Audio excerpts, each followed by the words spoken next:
po ay si Loison Magbuo. Ako ay 14 years old at ako ay part ng Youth for Christ. Noon pong summer 2016, ako ay nag-participate ng Kids Camp. And since then nga po, ako ay nakasama sa mga national conference, mga MER.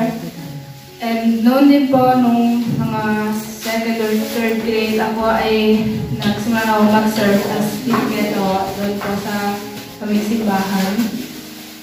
At ngayon po ako ay nakagraduate na as Tiketa and I am now a ceremoniera.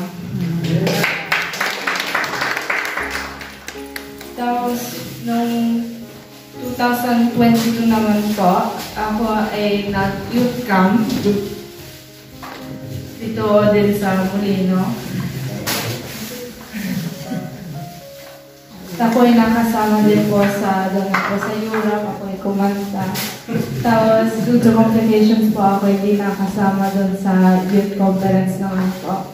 Pero next year, ako ay makasama ulit po sa Rome naman po. At sana po sa mga susunod na araw o panahon po ay may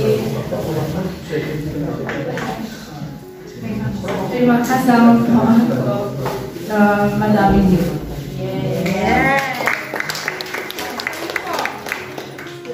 Tapos po, ang masasabi ko lang po sa ating lahat, lalo na po sa mga participants, ngayon po lang po ay welcome namin kayo sa Couples for Christ Community. At hoping ko na makasama namin kayo dito po sa community na to. Dahil mas lalo pong ang sarap sa pakiramdam at masaya po kung habang naglilingkod po kayo, kasama niyo po ang inyong asawa, ang inyong pong anak o mga anak, para po buo po ang inyong pamilya na naglilingkod sa ating Panginoon. Yun lang po at may God be praised.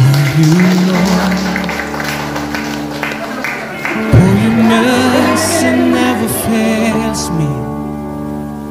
All my days I've been healed in your hands.